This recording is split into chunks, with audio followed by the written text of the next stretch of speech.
Attention, attention, this is a brief warning. Disperse immediately or water cannon will be here.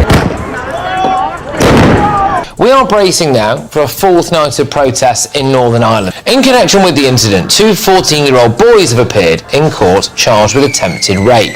The charges were read to the teenagers by a Romanian interpreter. The United Kingdom woke to fire. Ballymena burned first a town of 30,000.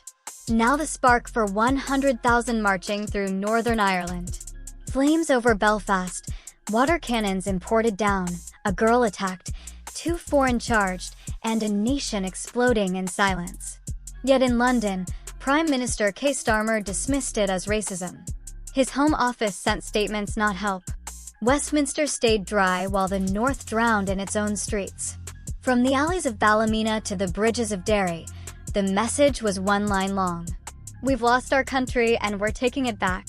In Westminster, the debate began. One member of Parliament rose to his feet demanding action, not excuses. This is a border security crisis, but it is also a public safety crisis, especially for women and girls. Many nationalities crossing, for example Afghans, commit up to 20 times more sex offences than average. Excuses. This is a border security crisis, but it is also a public safety crisis, especially for women and girls. Many nationalities crossing, for example, Afghans, commit up to 20 times more sex offenses than average. While Parliament debated compassion and control, a new order had already been signed. Keir Starmer approved the continued transfer of asylum seekers into Northern Ireland. Another 3,200 before Christmas. No line on security, no pound in emergency aid. Within the hour, the Belfast Telegraph revealed the cost. Local councils now fully liable for hotel bills and policing overtime. 4 million pounds a month in Ballymena alone. The directive carried Starr's signature. When pressed in the chamber, a minister replied without blinking, "London decides, you implement." That was the moment the North understood this wasn't representation. It was managed management by decree. By nightfall, Northern Ireland stopped waiting. What began as anger became ignition. Belfast burned. Porterone erupted and the smoke was visible from 20 m out. Police lines blacked under bricks and flares while chants of "send them back" rolled through the estates like thunder. Starr's order had reached its consequence. Hotels turned fortresses, local streets, war zones. In one night alone, 5 towns fell under emergency curfew. Over 300 arrests, 41 officers injured, and property damage topping £8 million. The Home Office called it contained disorder, but the people knew better. It was rebellion. A leaked police memo told the truth. We are outnumbered, outfunded, and out of trust. Officers refused to push further. Some laying down shields as mothers scream for their sons. One veteran in Belfast shouted into the camera, "We fought the IRA for this land. Now we fight our own government for it." That clip hit 10 million views before being deleted. At dawn, the fires dimmed, but not the fury. Burned cars, boarded hotels, and a silence that sounded like judgment. London's broadcast showed none of it. Just studio lights and scripted calm. In the North, people saw something different. They saw the moment the line snapped between ruler and ruled. And in the ashes of Ballymena and Porterone, a single truth rose with the smoke.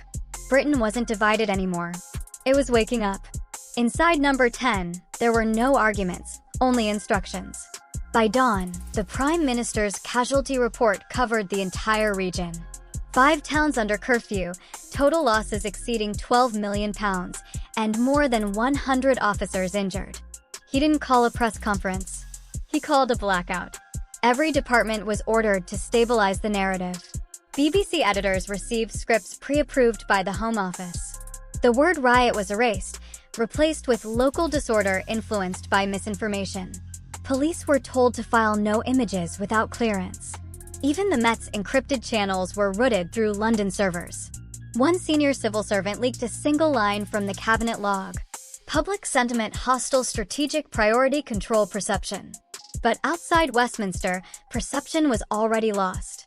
Northern Ireland had become a mirror, showing Britain what it refused to see. Communities weren't divided by race anymore, but by truth and silence. At 10:45 a.m., the Prime Minister signed a confidential directive, Operation Northlight. It authorized mass content removal, warrantless arrests under public safety risk, and restricted media travel north of the border. To the public, nothing changed.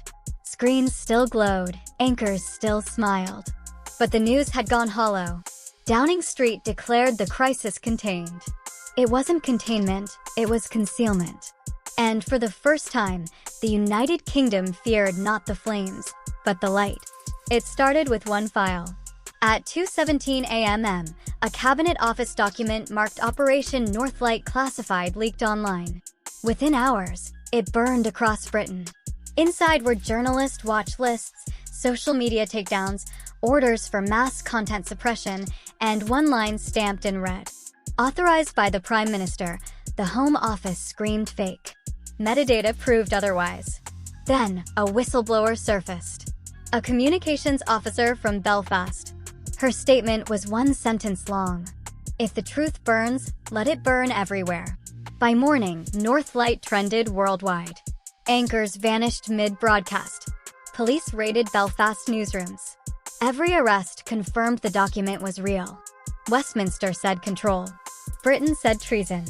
And for the first time, the government wasn't fighting disinformation. It was fighting discovery.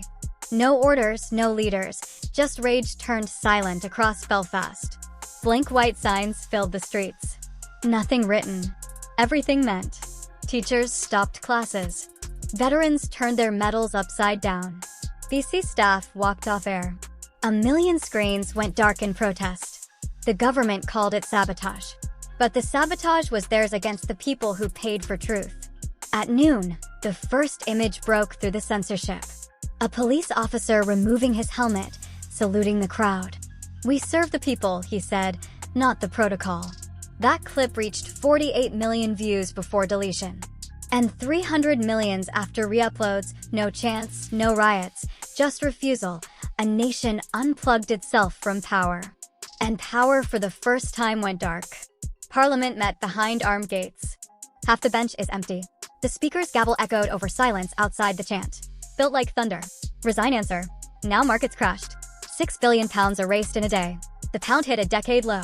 Foreign embassies withdrew staff. Starmer appeared on camera. Pale cornered. Voice trembling. He called the leaks foreign interference. But Britain had already identified its enemy her, and it wasn't abroad. At 1742, the Home Secretary resigned. At 1803, defense followed. At 1900, the streets outside Westminster stood still, not shouting, just waiting. When the lights in number 10 went dark, no one cheered. Someone whispered, "London's lost the north." And for the first time, it felt true. They came at dawn. Thousands from every county walking north in silence. Veterans, miners, mothers, priests. No banners, no chants. Only flags folded in half. Symbols of loyalty betrayed. Police didn't stop them. Some joined. Convoys from Glasgow and Leeds brought supplies. Farmers cleared roads so people could walk.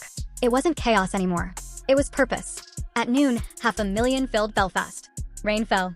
No one moved. A single speaker played the anthem. When the line came, "Send her victorious." It was sung as warning, not worship. Cameras panned from faces to flags. And for once, Britain didn't look divided. It looked awake. Day 7. The palace surrounded, barricades gone, crowds silent, waiting. Inside, MPs shouted through fear. No one wanted to be the last loyalist. At 9:27, the motion was read.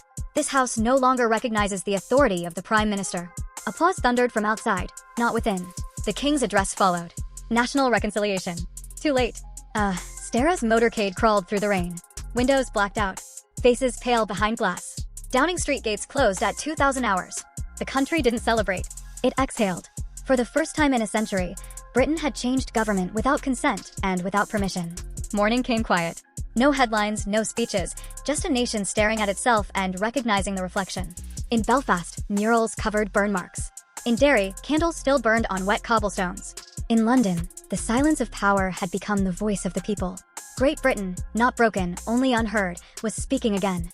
And this time, no government could mute it. This is Brit Alert News. If you stand for truth, subscribe now because history didn't end in Northern Ireland. It began there.